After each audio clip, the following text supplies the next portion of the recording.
दोनों हाथ उठा के जयकारा लगाएंगे। बोले देवाधिदेव श्री आदिनाथ भगवान की जय जय जय।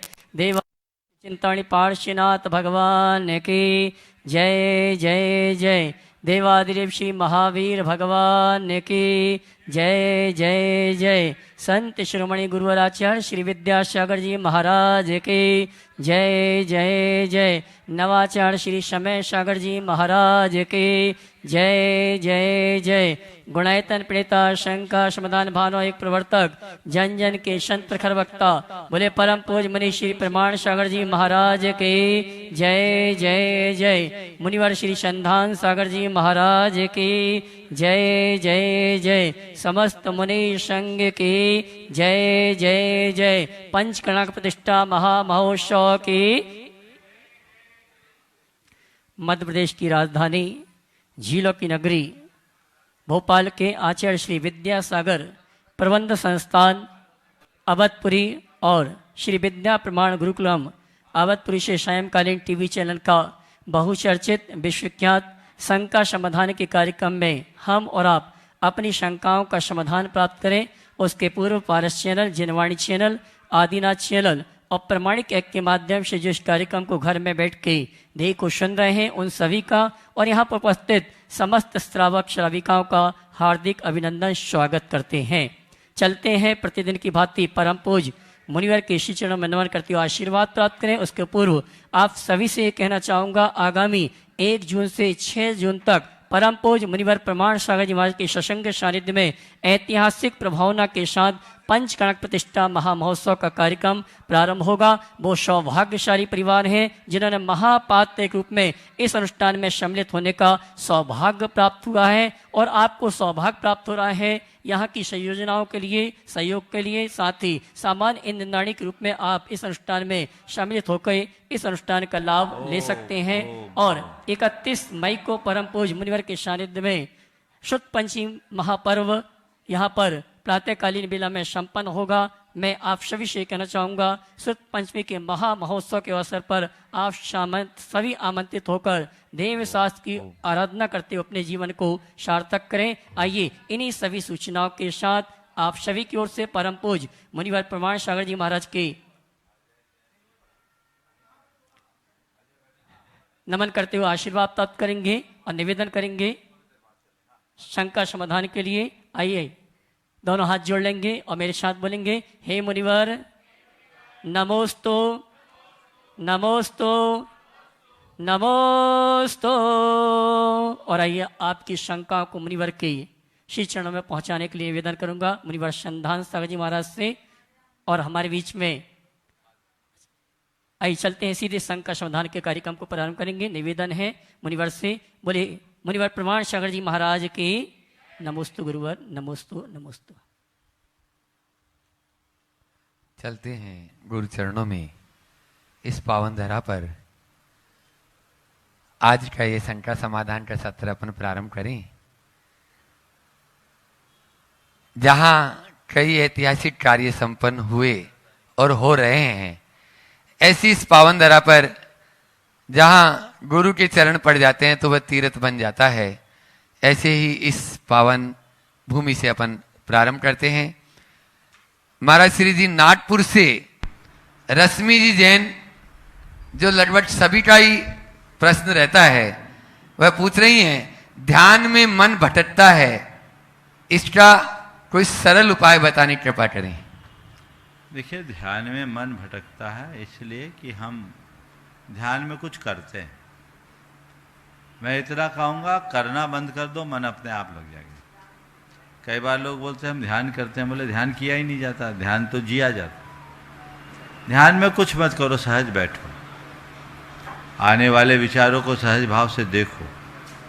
जैसे आकाश में बादल आते और जाते, सूरज का कुछ नहीं बिगड़ता, ऐसे विचारों के बादल को आने दो, जाने दो, उसमें उलझो मत, सहज भाव से बैठे। प्रारंभिक भूमिका में अपनी आती जाती सांसों को देखें और बस देखें। देखते रहने से भी हमारी स्थिति अनुकूल बनेगी और धीरे धीरे हम तल्लीनता की स्थिति में आएंगे। जब मन विचारों में उलझता है तो भटकता है, जब हम विचारों के साथ अपने मन को अलग कर लें तो फिर कभी दुविधा नहीं होगी। इसलिए अभ्यास कीजिए। आ रहा है विचार, आने दीजिए, बस आप सहज मैं जानने वाला हूँ और देखने वाला हूँ। सांसें आ रही है, जा रही है, आ रही है, जा रही है। ये अगर जीवन में आ गया तो फिर कोई दिक्कत नहीं। ध्यान की सिद्धि के लिए हमारे आचार्यों ने कहा, माँ मुझा माँ रज्जा माँ दुस्सा इठ निठ अर्थेसु स्थिर मिच्छम जय चित्तम विचित्र ध्यानप सिद्धि। यदि तुम विचित्र ध्यान की सिद्धि के लिए अपने चित्त को स्थिर करना चाहते हो तो इष्टानिष्ट पदार्थों में राग, देश और मोह मत करो। जो है ओम, जो है उसे सहज भाव से आने जाने दो। यदि ये भावधारा अंतर मन में आएगी तो ध्यान में किंचित भी कठिनाई का एहसास नहीं होगा। ओ पूज्य गुरुवर के चरणों में हजारीबाग से हीरा जी बढ़जात्या नमोस्तु पूर्वक पूछ रही हैं, भोपाल अवधपुरी में तो कार्यक्रम की झड़ी लगी हुई है। दोनों महाराज जी ने संस्कृत और का शांति विधान करवाए तो मुझे सिद्ध चक्र महामंडल विधान की याद आ गई। महाराज जी, मेरी शंका है कि टीवी में देखकर मन नहीं भर रहा है और घर में मन नहीं लग रहा है, मैं क्या करूं? आप ही समाधान बताएं। जहां आने का मन हो रहा वहां आ जाओ, और क्या करें। चलो। विनय जी जैन ललितपुर से पूछ रहे हैं, भूत प्रेत पिशाच आदि के विषय में शास्त्रों या जैन दर्शन की दृष्टि से क्या दृष्टिकोण है? इनके अस्तित्व को अस्वीकारा भी नहीं जा सकता और फिर सच्चे देव शास्त्र की पूजा से कैसे हम इनसे निजात पाएं? देखिए, भूत पिशाच आदि की जो बातें हैं शास्त्रों में इनका उल्लेख है, इसका निषेध नहीं किया जा सकता। लेकिन इनके नाम पर हव्वा जाता है। बैंतरों के भेद में भूत पिशाच किन्नर मोहरा गंधर्व यक्ष राक्षस, बैंतरा किन्नर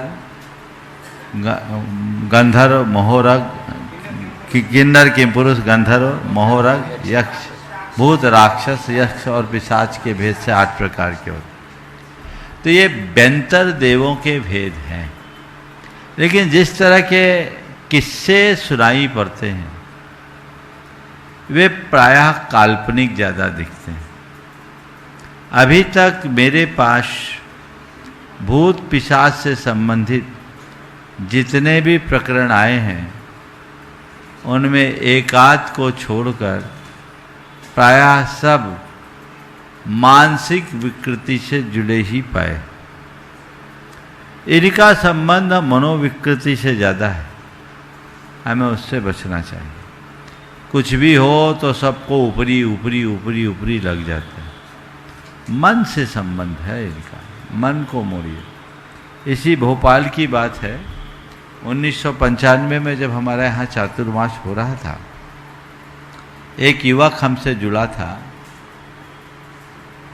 और उसकी छोटे भाई की धर्मपत्नी कुछ दिनों से एबनॉर्मल थी, रात भर चिल्लाती थी, न खुद सोती न किसी को सोने देती। एक दिन लोग उसको ले गए गुनिया तांत्रिकों के पास, कह दिया कि इसको कोई जिन्न लग गया, झाड़ फूंक शुरू हो गया। वो मेरे पास सुबह से आता था, कुछ दिन से नहीं आ पाया, एक दिन बहुत परेशान था, आया तो उसने कहा महाराज जी बहुत परेशान हूँ, क्या करूँ, कोई उपाय बताइए। मैंने ऐसे ही सहज भाव से कहा ठीक है तुम ले करके आओ। लेकर आए, मैंने उनकी पूरी हिस्ट्री सुनी, मुझे लगा कि ये मन से जुड़ी हुई बात है। दरअसल वो अपने मायके गई थी शादी में भाभी से पटती नहीं थी। गर्मी के दिनों में 3 दिन वहाँ रही, न ढंग से खाई पी न सोई, और गर्मी चढ़ गई थी दिमाग में। यहाँ आकर एबनॉर्मल हो गई। मेडिकल एड लेने की जगह लोगों ने भूत पिशाच का हिसाब लगाया। अब उस चक्कर में यही चक्र चलता रहा।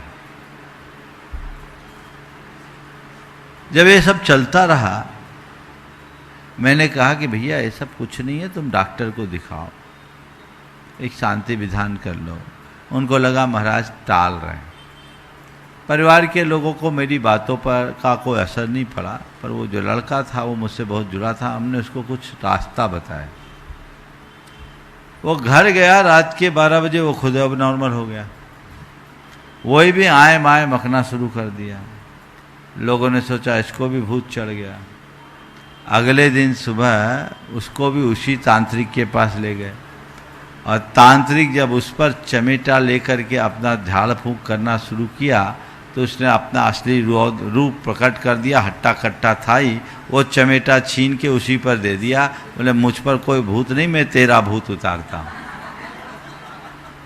तब फिर जाकर उसे डॉक्टर को दिखाया गया, इलाज चला, वो महिला ठीक हो गई। तो मेरा आप सबसे कहना है कि इनको नकारना तो उचित नहीं है, क्योंकि शास्त्र में इनका वर्णन है, परंतु हर घटना को ऊपरी बाधा से जोड़कर देखना एक प्रकार का भ्रामक अंधविश्वास है। इनसे बचना चाहिए।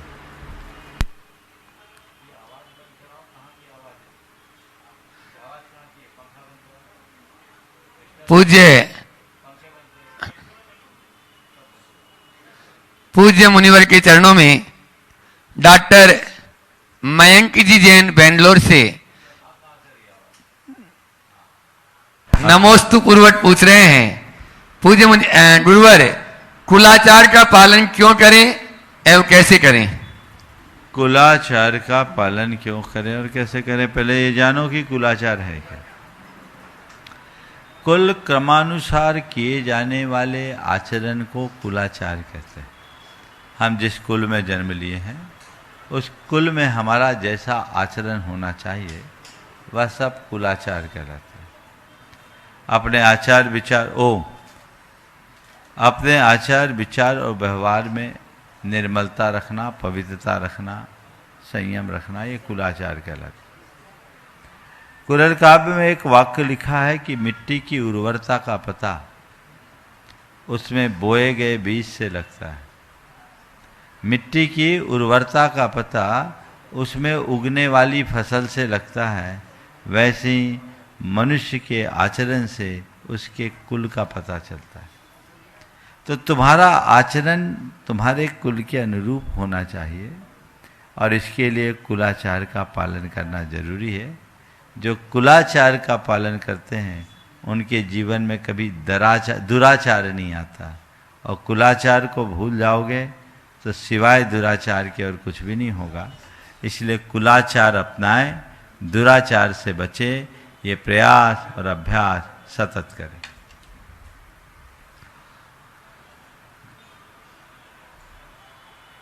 दीपक जी जैन दिल्ली से पूछ रहे हैं, महाराज श्री आजकल बहुत ज्यादा घटनाएं माँ बाप जन्म देने के बाद बच्चे को कचरे के ढेर पर फेंक देती है। कुछ राहगीर की मदद से उसे अस्पताल पहुंचाया जाता और बालक डॉक्टरों की देखरेख से बच जाता। इसी बीच कोई दंपति आकर उसको गोद लेने की इच्छा प्रकट करते और कुछ कानूनी प्रक्रियाओं के बाद वो बालक उन्हें मिल जाता।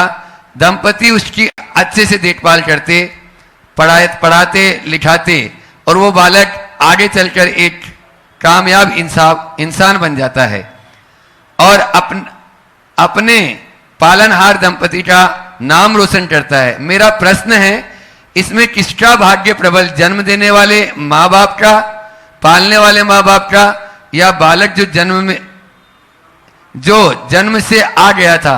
मेरा निवेदन है आप उन तक अपने मुठारविंद से अपने यह बात उन तक पहुंचाने की आशय मैं समझ गया। सबसे पहले तो मैं ये कहूँगा कि इस तरह की घटनाएं घोर निंदनीय है। अपनी जाई संतान को इस तरीके से खुले आसमान के नीचे झाड़ झाड़ियों में फेंक देना, ये अमानवीय और क्रूरतम कृत्य है। इसलिए ऐसा कभी नहीं होना चाहिए। यदि संतान को जन्म दिया है तो उसका पालन भी करें, और कदाचित खुद पालन करने में अक्षम है तो आप किसी को गोद दे सकते हैं। और ये प्रक्रिया जन्म के पहले से भी आजकल हो जाती है। पेट से ही लोग एक दूसरे से ऐसा कांटेक्ट कर लेते हैं और वो कर सकते हैं। लेकिन मैं मानता हूँ इस तरह के जो कृत्य होते हैं वो अवैध संतानों के कारण ही ज़्यादा होते हैं। मेरे ख्याल से अवांछित संतानों के साथ ऐसा नहीं होता।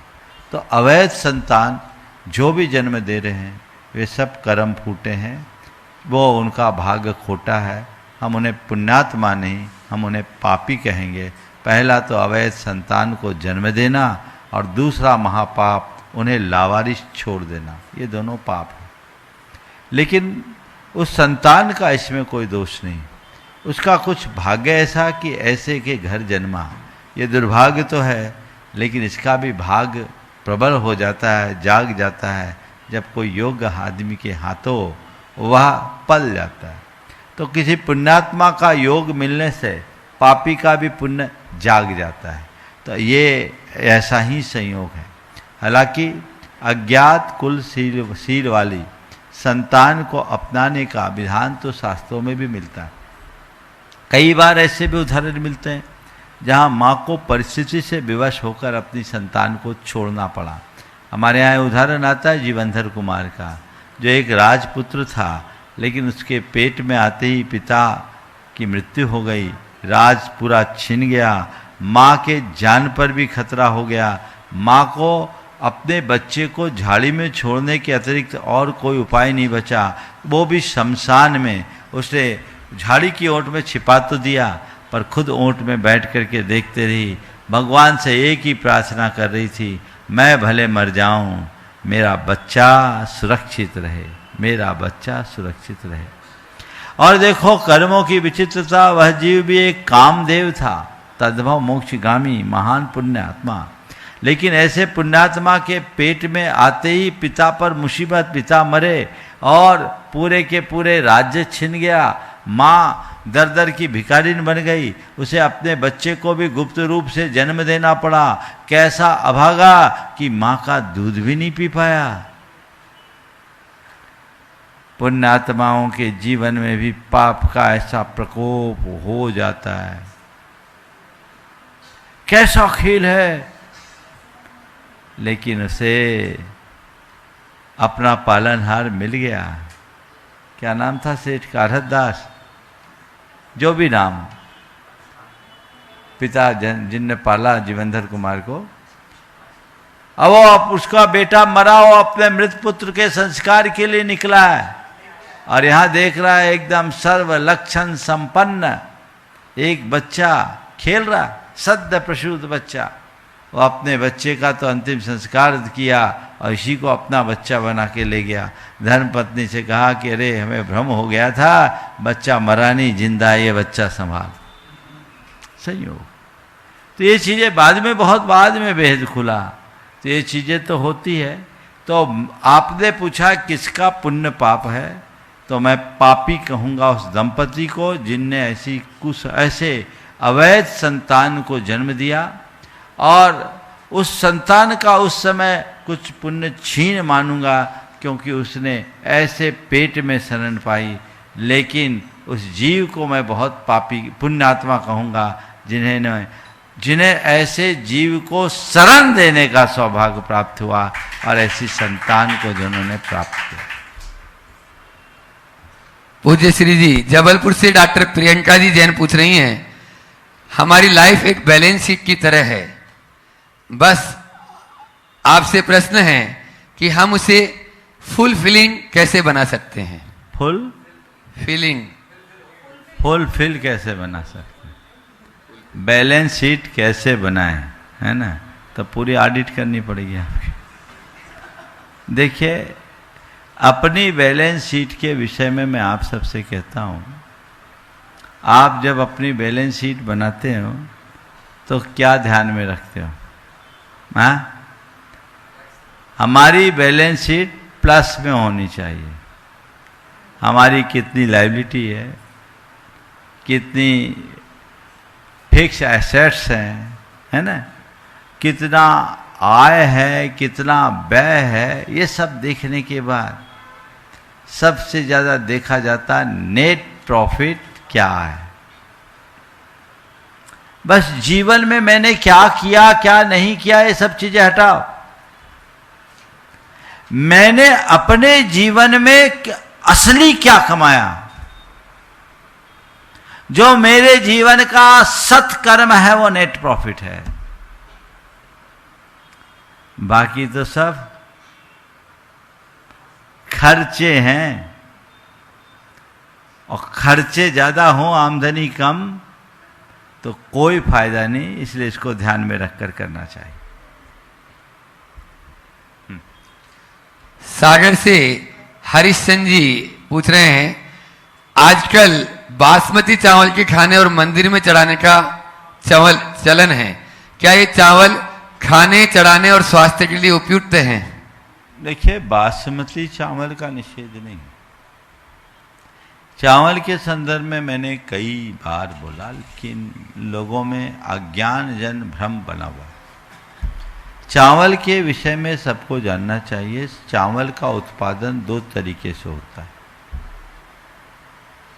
एक होता है बाय सेलर और दूसरा होता है बाय हॉलर।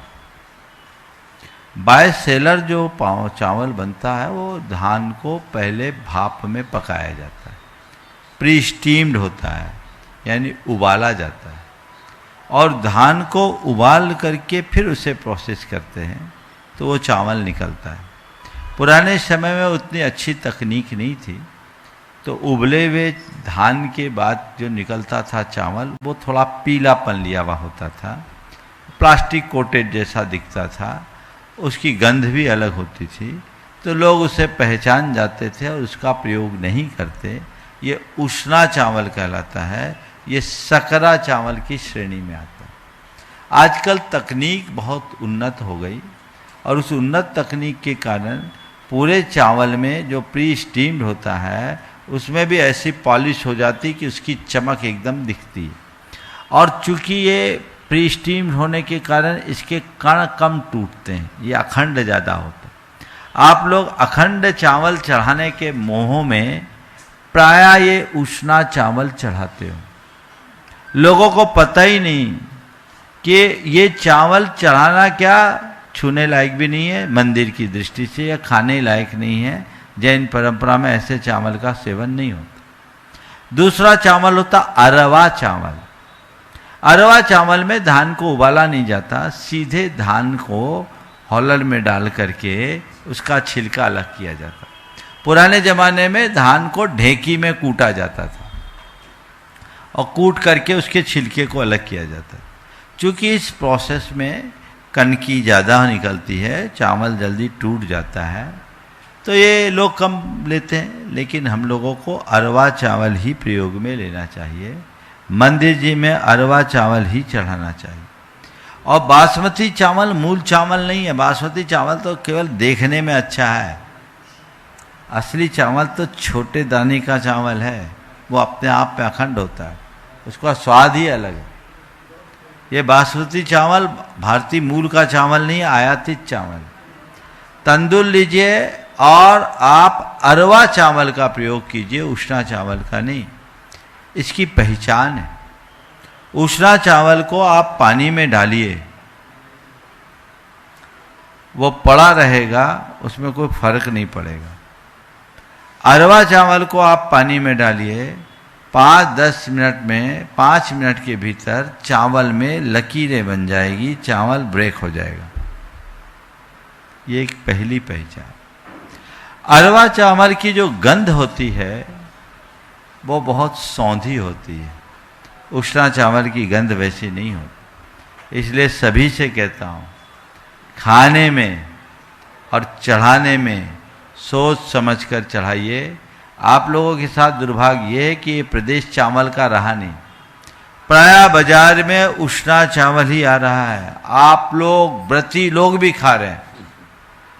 पता करिए, उनसे बोलिए हमें अरवा चावल चाहिए। अगर आप लोग कहें तो कल एक बार डेमो दिखा दिया जाए इसका। हाँ, डेमो दिखा दें।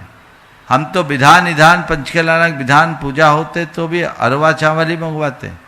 ये लोग अरवा चावल मंगाते, अपने साथ बहुत सारे ऐसे लोग हैं जो अरवा चावल उपलब्ध करा देते। तो हमें अरवा चावल का ही प्रयोग करना चाहिए, उष्णा चावल का नहीं। ऐसे प्रतिष्ठानों को चिन्हित करना चाहिए। हर शहर में 2-4 ऐसे प्रामाणिक व्यक्ति हो और उसकी जानकारी लोगों तक पहुंच जाए तो वह अरवा चावल सुलभ कराए। 52 गजा में विधान होना था, हमें मालूम पड़ा एक दिन पहले 84 मंडलीय सिद्ध चक्र विधान का सारा चावल हमने वापस भिजवाया था और आ गया, अरवा चावल आ गया। तो इसका आप लोग प्रचार प्रसार कीजिए और उस प्रचार प्रसार के साथ ही सारा काम संपन्न कीजिए। आगे पूज्य गुरुवर, आज आपका आक्रामकता पर प्रवचन सुना। प्रश्न पूछ रहे हैं शरद जी गोयल जलगांव से। आपने हम आक्रामक न हो उसके बहुत ही सरल उपाय बताए, लेकिन ये सामने वाला हमारे ऊपर यदि आक्रामकता करता है तो हम ऐसी स्थिति में क्या करें? हम आक्रामक न हो, सामने वाला हमारे प्रति आक्रामक हो तो हम क्या करें? मैं तो ये पूछता हूँ, कहीं आग लगी तो आप क्या करोगे? पानी डालोगे पेट्रोल? बोलो। तो वो आक्रामक बना, तुम थोड़े ठंडे रहो। समझो, थोड़ा सोच लो, ये कहीं से फ्रस्ट्रेट है, ये अंदर की पीड़ा निकाल रहा है, वो आग बन रहा, हम पानी बने। जितनी प्रचंड आग उतना प्रबल पानी। वो जितना आक्रामक बने तुम उतने ठंडे बनो। मैंने आज पहली कहानी में बताया था उस संत के प्रति लोग कितने आक्रामक थे और संत कितने ठंडे थे। अंत क्या हुआ? संत की शांति से सब उद्दंड युवकों का हृदय परिवर्तित हो गया। ध्यान रखना, आक्रामकता को आक्रामक बन करके अंत नहीं, आक्रामकता का अंत आक्रामक बन करके नहीं किया जा सकता। आक्रामकता का अंत शांति से किया जा सकता है, सहनशीलता से किया जा सकता है। इसलिए अपने अंदर सहनशीलता रखो। सामने वाला एग्रेसिव हो और तुम पोलाइट बनो। देखो, मामला अपने आप ठंडा हो जाएगा, चीजें व्यवस्थित होगी। बस। टीटी नगर से अपने बीच में रानी जी जैन महिला समाज के अध्यक्ष हैं, यहाँ पर उपस्थित हैं। वे अपना प्रश्न करें और उसके बाद में तैयार रहेंगे retired railway engineer Mahavir ji Singhai जो ट्रस्टी हैं गुणायतन के, वे अपना प्रश्न करेंगे। नमोस्तु नमोस्तु नमोस्तु महाराज जी। टीटी नगर शाखा की सभी महिलाओं की तरफ से महाराज जी को नमोस्तु, छुल्लक जी को इच्छामी। महाराज जी, हमारा प्रश्न है, चील की ऊंची उड़ान देखकर चिड़िया कभी डिप्रेशन में नहीं आती, वो अपने अस्तित्व में मस्त रहती है, मगर इंसान की ऊंची उड़ान देखकर बहुत जल्दी चिंता में आ जाता है। ऐसा क्यों? समाधान कीजिए। ऐसा इसलिए कि आदमी चिड़िया नहीं, या ये कहूँ चिड़िया में आदमी के गुण नहीं आए। हमेशा अगर कोई हमसे ऊंचा है तो उसे देखकर हमें ऊपर उठने की प्रेरणा लेनी चाहिए, ईर्ष्या नहीं। जो ऊपर उठने की प्रेरणा लेता है वह जीव उन्नति के शिखर पर जाता है, और अपने से ऊपर वालों की प्रगति को देखकर जो ईर्ष्या करता है उसका पतन होता है। हम अपने आप को ऊपर उठाएं, जीवन को आगे बढ़ाएं। महावीर जी सिंगई अपना प्रश्न करें, उसके बाद में आज अपने बीच में इंदौर से अनिल जी मीना जी रावत जो वहाँ के पंच कल्याण के माता पिता बनने का सौभाग्य प्राप्त किए, गुणायतन के ट्रस्टी भी हैं। मैं चाहूंगा वे अपना प्रश्न करेंगे और कमेटी उनका सम्मान के लिए भी तैयार रहेगी। भोपाल में विद्या प्रमाण गुरुकुल की स्थापना कर आचार्य भगवान के सपनों को साकार करने वाले हम सभी के आराध जन जन के संत मुनि श्री प्रमाण सागर संतान सागर महाराज के पावन चरणों में शत नमन छुल्लक जी के चरणों में इच्छामी। महाराज जी, जब हम छोटे थे तो शब्द याद नहीं हुआ करते थे, तो दुनिया कहती थी याद करना सीखो। अब बड़े हो गए हैं, हर शब्द याद रहता है, दुनिया कहती है कि भूलना सीखो। ये कैसा विरोधाभास है। बिल्कुल, जब हमें याद नहीं होता था तब कहते थे याद करना सीखो, आप कहते हैं भूलना सीखो। तो यही तो जीवन का रंग है, कुछ याद करो कुछ भूलो। अच्छी स्मृतियों को याद करो और बुरी स्मृतियों को भुला दो। जीवन का रंग केवल इसमें ही निखरेगा। नमोस्तु महाराज। ओ हाँ, अनिल जी, मीना जी, जैन रावत इंदौर से जो माता पिता बने, और मैं चाहूंगा राजेश जी, श्वेता जी, पारस होम्स वहीं पे चले जाएं और उनका सम्मान कर देंगे। आप लोग जोरदार तालियों से इन दोनों का सम्मान कर दें। और उसके बाद में तैयार रहेंगे अविनाश जी, जैन दिल्ली। परम आराध्य मुनि गुरुवर प्रमाण सागर जी महाराज सजंग के चरणों में मेरा परिवार की ओर से और समस्त इंदौर समाज की ओर से त्रैवार नमोस्तु नमोस्तु नमोस्तु। गुरुवर के चरणों में बारंबार नमोस्तु। गुरुवर, मेरा प्रश्न है कि दान 4 प्रकार के होते हैं, तो चारों दानों में आहार दान का विशेष महत्व क्यों होता है? और उसमें पंचाश्चर्य होते हैं, रत्नवृष्टि सब ये सब होता है, बाकी दानों में कुछ क्यों नहीं होता? देखो, आहार दान अगर अच्छे से कर दो तो बीमार भी नहीं पड़ेंगे, तो औषधि दान की जरूरत नहीं पड़ेगी। आहार दान दोगे तो पेट भरा होगा तो ज्ञान ध्यान तब हो सकेगा, तो आपके लिए उपकरण दान भी हो गया। आहार दान देंगे तो जीवन की गाड़ी अच्छे से चलेगी, सो अभय दान भी हो गया। इसलिए आहार दान देने में चारों दान हो जाता है, ऐसी धारणा है। इसलिए सब दानों में आहार दान को प्रमुखता दी जाती है। नमोस्तु गुरुवर, नमोस्तु। अपने बीच में अविनाश जी जैन दिल्ली से जो सुपुत्र हैं एनसी जैन साहब के कार्याध्यक्ष से गुणायतन के, एक बार जोरदार तालियों से उनका भी स्वागत अभिनंदन करें। मैं चाहूंगा उनके स्वागत के लिए नरेंद्र जी टोंगिया, प्रांतीय अध्यक्ष गुणायतन, और साथ में सुबोध जी नगर निगम, वहीं पे जाके उनका सम्मान कर देंगे। उपाध्यक्ष गुरुकुलम वहीं पे जाके। नमोस्तु गुरुदेव, नमोस्तु गुरुदेव, नमोस्तु गुरुदेव। गुरुदेव, आज मैं धन्य हो गया, आज के आपके दर्शन हो गए। मुझे बहुत सालों से इच्छा थी, पापा तो आपके पास हर 15 दिन में 10 दिन में आ जाते, बस शायद मेरा अभी भाग्योदय नहीं हुआ था। आज वो मेरे लिए वो लकी दिन हो गया। गुरुजी, आज रास्ते में एक बात दिमाग में चल रही थी, हम जैन अहिंसा पे चलते हैं, सत्य पे चलते हैं, किसी को आहत नहीं करते, लेकिन हमें लोग टेकन फॉर ग्रांटेड ले लेते हैं। टेकन फॉर ग्रांटेड ले लेते हैं क्या? हम क्योंकि किसी को हर्ट नहीं करते हैं। और वर्ड क्या बोला तुमने लास्ट? Taken for granted.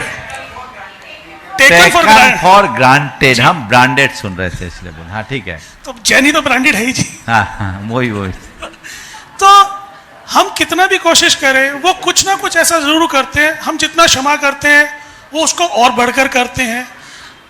कहीं ना कहीं हमें ऐसा लगता है कि हमें उनको एक मैसेज बहुत क्लियरली देना पड़ेगा कि we are Jain, we are अहिंसावादी by choice, not by force.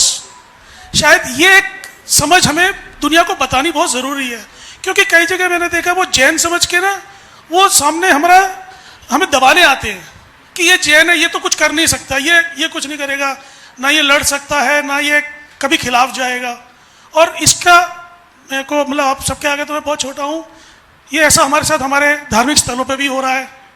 ओ देखो, तुम्हारी जो चिंता, पीड़ा या व्यथा है वो स्वाभाविक है, लेकिन मेरा ये कहना है जब कभी भी ऐसी बात हो तो तुमने कहा we are Jain by choice, not by force, ये यथार्थ। उन्हें बताओ जैन होने का मतलब क्या है, जैनी और अहिंसा का अर्थ क्या है, हमारे अहिंसा के दर्शन के साथ जुड़ी हुई मूलभूत भावना क्या है। जब ये बात हम लोगों के सामने रखेंगे तो बदलाव आएगा। उन्हें कहो जैन होने का मतलब वीर बनना है, जैन बनने का मतलब दब्बू बनना नहीं। जैन वह होता है जो जीतने के लिए चलता है। जीतने वाले को जिन कहते हैं और जिन के पीछे चलने वाला जैन कहलाता है। हम विजेताओं के पीछे चलने वाले हैं, हारने वाले और भगोड़ों के पीछे चलने वाले नहीं हैं। हम वीर हैं, वीर की संतान।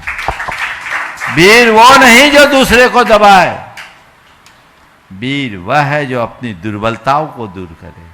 कदाचित दूसरों को दबाने वाला वीर हो सकता है, कहला सकता है, लेकिन खुद के दोषों और दुर्बलताओं को जीतने वाला महावीर कहलाता है।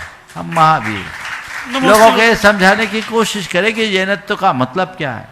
और जैनियों के द्वारा जो यशोगाथा गाई गई, उन वीर पुरुषों की जीवन चरित्र की बात करिए, उनका आप गुणगान कीजिए, बताइए कि जैनों में कितने बड़े बड़े प्रतापी हुए। आज भामाशाह अगर पैदा हुए तो जैनों के बीच हुए, जगलू शाह अगर हुए तो जैनों के बीच हुए, टोडरमल जैसे व्यक्ति हुए तो जैनों के बीच हुए। आप जैन को समझते क्या हो? हम फूल भी बनते हैं तो हम सुदर्शन चक्र भी लेके चल सकते हैं, नमस्ते गुरुदेव, नमस्ते गुरुदेव। मुरली भी बजा सकते हैं तो चक्र भी घुमा सकते हैं। जरूरत पड़ने पर जैनत्व की इस भावधारा को जब हम प्रकट करेंगे तब काम आए। एक बार मैं चाहूँगा अविनाश भाई का जोरदार अभिनंदन करें। हाँ, ये एनसी जैन के सुपुत्र है। बिल्कुल, एनसी जैन तो बराबर आते रहते, ये नहीं आते। मैं समझता हूँ शायद इन्हीं लोगों ने उन्हें इतना फ्री कर रखा है कि वो निश्चिंत होकर के आते हैं। और अगर पुत्र पिता को निश्चिंत कर दे तो ये पुत्र का बड़ा योगदान है। मैं अविनाश से यही चाहूँगा कि ऐसे ही निश्चिंत करो और तुम लोग भी उनकी राह पकड़ो। हाँ, बिल्कुल बिल्कुल बिल्कुल बिल्कुल। हाँ, आज अपने बीच में समर्पित कार्यकर्ता परम गुरु भक्त अजय जी जैन दिल्ली यहाँ पर उपस्थित हैं। मैं चाहूंगा एक बार जोरदार तालियों से उनका सम्मान करें और राजेश जी मड़वैया आ जाएं और वे उनका स्वागत अभिनंदन कर देंगे। महावीर जी सिंगई, सिद्धार्थ लेक सिटी, वे भी आ जाएंगे। हाँ, आज अभी अपना प्रश्न करेंगे। नमस्ते महाराज जी। महाराज जी, मैं आपके दिखाए रास्ते पे मैं कमंडल लेके आता हूँ अफ्रीका से, आपके लिए आशीर्वाद दीजिए। जो आपने कहा था पिछली बार 9 करोड़ मनियों के लिए कमंडल लाने हैं, आपके आशीर्वाद से वो सब आएंगे महाराज जी। बहुत सुंदर। मैं अजय भाई के लिए आप सबसे कहूँगा एक बार जोरदार अभिनंदन करें। और ये एक ऐसे लगनशील समर्पित कार्यकर्ता हैं कि एक इशारा पाते ही सब कुछ करने के लिए तैयार होते हैं। आज भी ये एक विशेष सामान लेकर के आए हैं, इनका जोरदार अभिनंदन करें और आगे भाव रखें। ऐसा मनोभाव है, आज मैंने इनसे कहा है कि इस कमंडल के व्यवसाय को खत्म करो और देश में कहीं भी कमंडल हो ऐसी व्यवस्था करो कि सारे कमंडल यहाँ से जा सके। और ये व्यवस्थाएं होगी। सभी लोगों से मेरा ये कहना है कि आजकल लोग बहुत ज़्यादा दाम दे करके कमंडल लेने लगे हैं। हमारे समाज में ज़्यादा रिक्वायरमेंट नहीं है, इसलिए उसको सीमित उपयोग करें और सही तरीके से ले ताकि उसका सही लाभ हो सके। एक बार जोरदार तालियां बजा दीजिए अजय भाई के लिए। और साथ में पंडित जी जो आए हैं, शास्त्री जी, हाँ, आलोक जी पंडित जी, वे अपना प्रश्न करें। और उसके बाद में तैयार रहेंगी सुनीता जी जैन, कुप्पी परिवार, छतरपुर। नमोस्तु महाराज जी, नमोस्तु। प्रश्न ये है महाराज जी कि जैसे हम सुनते हैं जी, हम सुनते हैं कि जैसे मुसलमानों के कोई भी आदेश जो है वो देवबंद से आते हैं, पूरी मुसलमान समाज एक साथ जुड़ी हुई है।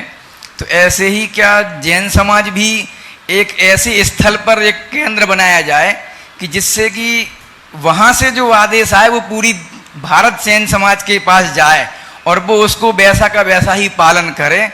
तो क्या ऐसा संभव हो सकता है गुरुजी? देखो, हो तो सब सकता है, प्रस्ताव ही रोज होते हैं, लेकिन माने तब तो। समझ गए? एक ने कहा कि कोई 35 और 35 70 बोल दे तो मैं अपनी भैंस दे दूंगा। 35 और 35 70 कह दे तो मैं अपनी भैंस दे दूंगा। पत्नी घबराई, बोले 35 और 35 70 तो कोई भी कह देगा, भैंस दोगे तो बाल बच्चे क्या खाएंगे? उसने कहा, अरे पगली, कहने तो दे, मैं मानूंगा तब तो। समझ गए? तो जब तक मानने की भूमिका न बने तब तक सारे प्रस्ताव कोरे प्रस्ताव बन करके रह जाते। ये बड़ी विडंबना है। नमोस्तु। सुनीता जी जैन, कुप्पी परिवार छतरपुर से, और उसके बाद में तैयार रहेंगे अपने बीच में जयपुर से बाल ब्रह्मचारी सारांश भैया जी, जो यहाँ पर साधना रहते हैं, उनकी मातेश्वरी सुनीता जी जैन, जयपुर। मेरे वे अपना आराध गुरुदेव के चरणों में कोट सा नमोस्तु नमोस्तु नमोस्तु। छुल्लक जी के चरणों में इच्छामी इच्छामी इच्छामी। गुरुजी, मेरा एक क्वेश्चन, मेरी भाभी का है छतरपुर से। उन्होंने कहा वो कुएं का पानी पीती हैं, प्रतिमा लिए हुए हैं, तो उनके बच्चों का कहना है कि कुएं में मम्मी बहुत सारे जीव जंतु मर जाते हैं, इससे जीव हिंसा होती है, इससे अच्छा तो बोरिंग का पानी पीना चाहिए व्रत में। कृपया आप शंका का समाधान कीजिए। देखिए, कुएं को स्वच्छ रखना चाहिए, ढांक के रखना चाहिए, लेकिन हमारे यहाँ लिखा गया सूची भूमि गतम तोयम, भूमिगत जल शुद्ध होता है। ऐसा तक विधान है कि अगर कुएं के जल में कोई पंचेंद्री भी मर जाए तो प्राणी को निकालने के बाद तीसरे दिन के बाद वो जल ग्रहण करने के योग्य हो जाता है। इसलिए प्राकृतिक स्रोत से जुड़ा हुआ है, उसका विकल्प नहीं करना। बोरिंग के पानी में बाकी सब अच्छा है, जीवानी की क्रिया नहीं होती। हाँ, आज के समय में लोगों को एक सुझाव जरूर मैं देना चाहूँगा। 2 उपाय कीजिए, खासकर व्रतियों के लिए। एक तो अगर संभव है तो आप बड़ी बोरिंग कर लीजिए, 8 इंची 10 इंची की, और उसमें जीवानी यंत्र निकाल लीजिए। डीप बोरिंग होगी, आपको घर में कुआं हो जाएगा और बिल्कुल बिनछानी हो जाएगी, उसमें जीवानी हो जाएगी, आपके व्रत पल जाएंगे। और सबसे अच्छा है बारिश के जल को संग्रहित करने का। अमृत कुंड बनाइए, वो अमृत है, वो आपके सेहत के लिए भी अनुकूल होगा। बहुत लोगों ने देश में बनाया है पिछले 7-8 सालों से, जब से हमने कहा आप लोग भी कर सकते हैं, और उसके लिए ज़्यादा कुछ करने की ज़रूरत नहीं। अब तो जो लोग किए, घर की छत पर भी एक काम हो सकता है, अंडरग्राउंड बनाना कोई ज़रूरी नहीं है। एक परिवार में यदि 4 लोग हैं तो मैक्सिमम 8000 लीटर पानी, बल्कि 6000 लीटर में भी काम हो जाता है। 5 में राजेश बोल रहा, 5 में ही हो जाता है आराम से। आप 5000 लीटर की कैपेसिटी की टंकी अपने घर के छत पर रख लीजिए। 3 या 4 लेयर वाली टंकी, जो सिंटेक्स वगैरह की टंकी आती है, वो टंकी रख लीजिए। और वो टंकी रख लीजिए, उसके ऊपर एक शेड बना दीजिए। उस शेड को चारों तरफ से कवर कर दीजिए ताकि अंदर कोई पक्षी वगैरह न जाए, बंदर वगैरह न जाए, बच्चे भी न जाए।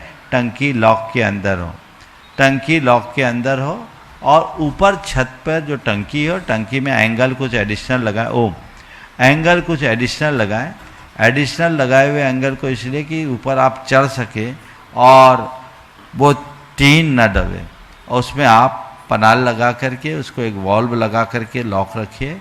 जब बारिश हो तो पनाल्स में एक टी लगाइए, और टी से एक उसका कनेक्शन आपकी टंकी से हो और एक थ्रू जाए। जब तक आप तो टंकी के कनेक्शन को हमेशा लॉक रखिए, वॉल्व के माध्यम से बंद रखिए, और थ्रू वाला हमेशा खुला रखिए। जब आपको बारिश हो, आपको पानी रखना हो, तो बाहर वाला लॉक कर दीजिए, इसको खोल दीजिए, आपकी टंकी भर जाएगी। अगर 400 स्क्वायर फुट की आपने शेड बनाया है, 2 घंटे की बारिश में 5000 लीटर आपके लिए पानी आराम से आ जाएगा। 2-3 बारिश को बह जाने दीजिए। उसके बाद जब बारिश हो, उससे पहले एक व्यक्ति को चढ़ाकर उस पर पोंछा लगवा दीजिए, और 10-5 मिनट की बारिश निकल जाए, फिर आप अपना लॉक खोलिए, भर दीजिए, उसका कनेक्शन सीधे अपने किचन में ले आइए। ऊपर जाने की झंझट भी नहीं होगी, और आप किचन में पानी छानिए। एक सकरे मुंह का जार रखिए, बिन छानी उसमें डाल दीजिए। जब ज़्यादा हो जाए तो पुनः छानिए, और छान करके ऊपरी काम में उपयोग कर लीजिए। थोड़ा सा बचे उसको बिन छानी में डाल दीजिए, और जिस दिन बारिश हो उसको बहा दीजिए। सारा काम आपका हो जाएगा। ये प्रक्रिया है, ये सर्वश्रेष्ठ प्रक्रिया है। बारिश का जल 50 वर्ष भी खराब नहीं होता। हाँ, उसमें चूंकि कोई मिनरल नहीं होता, तो सबसे उत्तम है एक चूने का पत्थर डाल दीजिए। अगर आप चूने का पत्थर डालेंगे तो आपको उसमें मिनरल मिल जाएंगे। अच्छे से मिनरल मिल जाएंगे, क्योंकि बारिश का जल एक प्रकार से डिस्टिल वाटर जैसा है। तो ये प्रक्रिया अपनाइए, सारी दुविधाएं दूर हो जाएगी, आप स्वस्थ रहेंगे, आपके व्रतों की आराधना होगी। आज जो लोग अपने घर में आरओ का पानी लग पीते हैं, वो कैंसर जैसी खतरनाक बीमारी को आमंत्रित करते हैं। मैं तो कहता अव्रतियों को भी, जिनका अपना निजी घर है, वो पानी पिए तो बारिश का पानी पी ले, क्योंकि एकदम शुद्ध पानी है। और मिनरल के लिए उसमें आप चूना पत्थर, रात चूना पत्थर, सोधा हुआ चूना की भी ज़रूरत नहीं है, चूना पत्थर जो लाइम स्टोन होता है रख दीजिए, वो पिघलेगा भी नहीं, वो जहाँ के तहाँ रहेगा। लेकिन उससे जो मिनरल हमारे शरीर के लिए आवश्यक है, खासकर कैल्शियम, वो शरीर को प्राप्त होता रहेगा। तो ये प्रक्रिया अपना करके सबको काम करना चाहिए। नमस्ते गुरुदेव। नमस्ते। सुनीता जी जैन, जयपुर, वे अपना प्रश्न करें। बंधु एक बार जोरदार ताली बजा दीजिए। हमारे संघ में बाल ब्रह्मचारी सारांश भैया जी, जो ज्ञान ध्यान तप में लीन हैं, ऐसे ब्रह्मचारी भैया जी की मातेश्वरी यहाँ पर उपस्थित हैं और वे अपना प्रश्न गुरु चरणम कर रहे हैं। और उसके बाद में अशोक बाल इस पंच कल्याण प्रतिष्ठा महामहोत्सव जो 1 से 6 तक होने, दोनों भैया जी प्रतिष्ठाचार्य अशोक भैया जी और बाल ब्रह्मचारी प्रतिष्ठाचार्य अभय भैया जी तैयार रहेंगे। और उसके बाद समय रहेगा तो सुबोध भैया का भी नंबर आ जाएगा। गुरुदेव के चरणों में बारंबार नमोस्तु नमोस्तु नमोस्तु। पूज्य मुनिश्री के चरणों में बारंबार नमोस्तु नमोस्तु नमोस्तु। समस्त सुलभ जी महाराज जी के चरणों में इच्छा में। गुरुदेव, मन क्या है, ये किस आधार पे काम करता है? क्योंकि कई बार देखने में आता है सब कुछ अनुकूल परिस्थितियां होते हुए भी अजीब सा उच्चाटन रहता है, और कई बार विषमताओं में भी अच्छा लगता है। क्या मन और चित्त एक ही है? देखिए, मन क्या है, हमारे मन में जो ये भाव तरंग उत्पन्न हो, हमारे अंदर है, जो ये भाव तरंग उत्पन्न हो रहे हैं, जो विचार प्रकट हो रहे हैं, उन सब का जन्मदाता मन। मन का स्वभाव विचित्र है, वह समय काल परिस्थिति के अनुरूप बनता और बदलता रहता है। समझ गए? अब इसको हम कहें मूड, है ना। एक मन है, एक मूड है। मन तो सबको जन्म देता है, मूड बनता और बदलता रहता है। तो मन से ही मूड होता है। मूड क्या होता है? कभी अच्छा होता है, कभी खराब होता है। चीज़ों को हम जिस नज़रिए से देखते हैं, हमारा मूड वैसा हो जाता है। मूड को बनाने और बिगाड़ने में हमारे अंदर के संस्कार और उससे उत्पन्न भाव कारण बनते हैं। अगर हमारी सोच सकारात्मक होती है तो विपरीत परिस्थिति में भी हमारा मूड अच्छा होता है। हमारी सोच नकारात्मक होती है तो अनुकूल परिस्थितियों में भी हमारा मूड खराब हो जाता है। तो मूड खराब होता है। मूड को बनाने और बिगाड़ने वाला कौन है? मन नहीं है, वो हमारी सोच है। तो सोच अच्छी होगी, मूड अच्छा होगा। सोच खराब होगी, मूड बिगड़ेगा। सोच को जन्म देने वाला मन है। हमारे अंदर जो भी हमारी सोच है, उसका जन्मदाता हमारा मन है। तो मन अलग चीज़ है। मन से सोच है, विचार है, और विचार से हमारे मूड का संबंध बनता है। मूड हमें खुशी भी देता है, मूड हमें परेशान भी करता है। दोनों स्थितियाँ एक दूसरे के साथ जुड़ी हुई। क्या मन और चित्त एक ही है गुरुदेव? चित्त और मन अगर हम कहें तो जैन धर्म में चित्त और मन को अलग अलग नहीं कहा गया, एक ही कहा गया। नमस्ते गुरुदेव। बाल ब्रह्मचारी अशोक भैया जी। आइएगा बंधुओं, जैसे कि आप सभी के लिए विदित है, 1 जून से 6 जून तक पंचकल्याण प्रतिष्ठा महामहोत्सव का भव्यतम आयोजन आचार्य श्री विद्यासागर प्रबंध विज्ञान संस्थान श्री विद्या प्रमाण गुरुकुलम परिसर में होने जा रहा है। और आम लोगों की ये धारणा रहती है कि ज्येष्ठ मास और उसमें तपा के दिन चल रहे हों, भीषण गर्मी रहती है, हम कैसे पांडाल में बैठेंगे, कैसे घर से कार्यक्रम स्थल तक जाएंगे और कैसे संपूर्ण आयोजन में अपनी सहभागिता देंगे। लेकिन पूज्यवर मुनि श्री प्रमाण सागर जी महाराज के चरण सन्निधि में आयोजित होने वाले इस भव्यतम आयोजन में आप यहां पधारेंगे तो संपूर्ण अनुकूलताएं मिलेंगी, क्योंकि इंद्र आज्ञार्थी हैं और वो स्वयं आपके साथ हैं। मौसम पूरा का पूरा अनुकूल है इस समय। तो आप पधारिएगा, आप आइएगा, अपने इष्ट मित्रों को सपरिवार आप लेकर के यहां पधारिएगा। पात्रों का चयन हो चुका है, संपूर्ण पात्र रिहर्सल कर रहे हैं, उनके लिए जो भी मंचन करना है। एक पाषाण परमात्मा के रूप में परिवर्तित होने के लिए जा रहा है। हम सभी को मालूम है, एक छोटा सा जिनालय था यहां, अभी तक कार्य चलता था, लेकिन अब श्री विद्या प्रमाण गुरुकुलम इस वर्ष से प्रारंभ हो रहा है, जिसमें लगभग 200 बच्चे शिक्षा प्राप्त करेंगे। तो उनकी अनुकूलताओं को देखते हुए जिनालय को थोड़ा बृहद आकार दिया गया है और इसलिए मूल नायक के रूप में मूल नायक को भी बृहद आकार देकर के पार्श्वनाथ भगवान को विराजित किया जा रहा है। उनकी प्राण प्रतिष्ठा यहां पर संपन्न होने के लिए जा रही है। तो आप सभी संपूर्ण कार्यक्रमों में अपनी सहभागिता प्रदान कीजिएगा। उसके पूर्व 31 तारीख को श्रुत पंचमी का पावन पर्व है, तो आप सभी लोग प्रातःकाल यहां पर पधारें। 8 बजे से हम सरस्वती माता की मंगलमयी आराधना करेंगे पूजन के साथ में, और साथ ही महाराज श्री के मुखार बिंद से षटखंडागम ग्रंथराज धवल ग्रंथराज लेखन की दिव्य कथा को यहां पर सुनेंगे और षटखंडागम की पूजन आराधना संपन्न करेंगे। नमस्ते। और आगे अपने बीच में कर्मठ कार्यकर्ता और यहाँ के उपाध्यक्ष भी सुबोध जी नगर निगम, जो श्री विद्या प्रमाण गुरुकुलम के उपाध्यक्ष और साथ में ही गुरुवर के सपनों को साकार करने में लगे हुए हैं। जोरदार तालियों से सुबोध जी का स्वागत है। गुरुकुलम के सारे सदस्य एक साथ आ जाएं। पीछे से राजेश जी मड़वैया जी, महावीर जी यहाँ पर बैठे हुए, राजेश जी पारसोम्स और भी जो नरेंद्र जी टोंडिया जो भी यहाँ पर उपस्थित है, सभी एक साथ हो जाएं और प्रश्न पूछ रहे हैं सुबोध जी नरेंद्र निगम। उसके बाद में तैयार रहेंगे स्पर्श जी जैन नागोद सतना से अपने बीच में।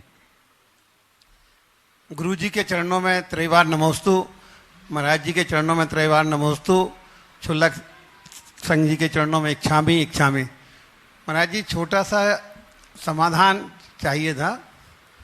किसी ने आंखों में धूल क्या झोंकी कि कम पहले से बेहतर दिखने लगा। किसी ने आंखों में धूल क्या झोंकी, सितम पहले से बेहतर दिखने लगा है। मैं तो ये कहूँगा, अगर ऐसा हो तो एक ही प्रार्थना करो, तुम जितना धूल फेंकना हो फेंको, मुझे बेहतर दिखेगा, और तुम धूल फेंको, मुझे तो केवल बेहतर देखना है। दृष्टि हमारी होनी चाहिए। यदि हम सकारात्मकता से अपने आप को जोड़ लेते हैं तो ये चीज़ें हमारे जीवन में सुनिश्चित तौर पर घटित होती है और हम अपने जीवन को बेहतर बना सकते। नमोस्तु महाराज, नमस्ते। स्पर्श जी जैन सतना नागोद से अपने बीच में, और उसके बाद में छुल्लक स्वरूप सागर जी महाराज जी के पास। गुरुवर के चरणों में मेरे पूरे परिवार का नमोस्तु नमोस्तु नमोस्तु। हे गुरुवर, आपकी कृपा एवं आपके आशीर्वाद मार्गदर्शन से मेरा विद्या प्रमाण गुरुकुलम में चयन हो गया और कक्षा 12वीं का रिजल्ट भी अभी घोषित हुआ, उसमें भी शाकुशल परिणाम रहा। गुरुवर, मेरा प्रश्न यह है कि पर्युषण पर्व हम क्यों मनाते हैं? जब भी हम अपने फ्रेंड सर्कल में रहते हैं, अभी मैं रहा, तो मुझसे अक्सर मेरे दोस्त पूछते थे कि आखिर आप लोग पर्युषण पर्व बनाने के पीछे की कहानी क्या है, जैसे हर त्योहार मनाने के पीछे कहानी होती। उनसे बोलो, पर्युषण का संबंध युग के आरंभ से है। जब सृष्टि का प्रादुर्भाव हुआ, 7 दिन की 7 सुवृष्टियाँ हुई, इस धरती पर अंकुर फूटे और अभ्युदय की शुरुआत हुई। तो हम लोग अपने जीवन की शुरुआत धर्म से करते हैं और जीवन को धर्ममय बनाने के लिए पर्युषण पर्व मनाते हैं। पूरे के पूरे 10 दिन क्षमा, मार दो, आर जाओ, शौच, सत, संयम, तप, त्याग और आकिंचन और ब्रह्मचर्य जैसे उदात्त जीवन मूल्यों की आराधना करते हैं। ये ऐसे भावनाएं हैं जो हमारे जीवन को परिष्कृत करती है, जिनके बल पर हमारा जीवन सुंदर और सुव्यवस्थित होता है। इसलिए हम उस रूप में धर्म की आराधना करते हैं और ये जैन धर्म की सबसे बड़ी विशेषता है। ओम। गुरुवर, और बंधुओं, जैसा अभी आपको बताया गया, 31 तारीख को श्रुत पंचमी महापर्व है। श्रुत पंचमी को श्रुताराधन दिवस के रूप में हम सब मनाएंगे। प्रातःकाल जिनवानी की पूजा होगी, श्रुतावतार की कथा होगी। हम जानेंगे कि किस तरीके से ये आगम की परंपरा हम सब के बीच आई है और उसी समय उसी संदर्भ में श्रुत पंचमी पर प्रकाश डाला जाएगा। पंच कहलाने की रूपरेखा आपको बता ही दी गई और 6 तारीख से के बाद 7 तारीख से 12 तारीख तक जो भावना योग प्रशिक्षण का कार्यक्रम है। आप सब उसमें भी सहभागिता देकर अपने जीवन को कृतार्थ करेंगे। समय आप सबका हो गया, यहीं पर विराम। बोलिए परम पूज्य आचार्य गुरुवर श्री विद्यासागर महाराज।